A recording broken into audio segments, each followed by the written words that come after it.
Secular ఈ పదం వినే ఉంటారు కదా. హిందువులను చేతగాని వాళ్ళగా మార్చడానికి ఉపయోగించే ఒక పదం సెక్యులర్. ఒక క్రిస్టియన్ గా బతుకుతాడు. క్రిస్టియన్ లో ఒక సెక్యులర్ అనే పదం అనేది ఎప్పుడు యూజ్ అవ్వదు. ఒక ముస్లిం కూడా ముస్లిం లాగానే బతుకుతాడు. వాళ్ళ జాతిలో ఎప్పుడు సెక్యులర్ అనే పదం ఎప్పుడు ఉండదు. బట్ ఒక హిందువులలో మాత్రమే సెక్యులర్ అనే పదం ఉంటుంది. కాంగ్రెస్ వాళ్ళు హిందుత్వాన్ని నాశనం చేయడానికి ఉపయోగించిన ఒక పెద్ద వెపన్ సెక్యులర్. ఈ సెక్యులర్ అని హిందువులోకి చొచ్చుకుపోవడం కారణం ఏంటి తెలుసా?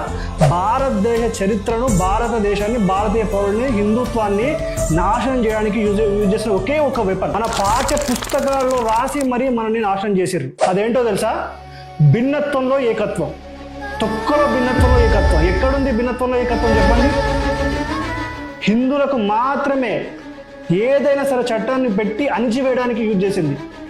భారతదేశ గొప్పతనం ఏంటంటే భిన్నత్వంలో ఏకత్వం, భిన్నత్వంలో ఏకత్వం అని చెప్తుంటారు. ఎందుకుంది భిన్నత్వంలో ఏకత్వం? ఎక్కడుంది భిన్నత్వంలో ఏకత్వం? ఎందుకు ఈ భిన్నత్వంలో ఏకత్వం? అణచడానికా? మమ్మల్ని మార్చడానికా? మీరే ఆలోచించండి ఒకసారి. ఇలాంటివన్నీ పెట్టేసి బుక్లలో రాసేసి చిన్నప్పటి నుంచెల్లే మన ఏదైతే సనాతన ధర్మం ఉందో, మన హిందూ ధర్మం ఉందో, దాన్ని వేళ్లతో సహా పెకిలించడానికి, నాశనం చేయడానికి ఉపయోగించిన పదం ఏదైతే ఉందో భిన్నత్వంలో ఏకత్వం. దీనివల్లనే చాలా చాలా హిందువులు సెక్యులర్గా మారిపోయారు. మీరే ఒకసారి ఆలోచించండి భారతీయులారా. జై సనాతనం, జై శ్రీరామ్.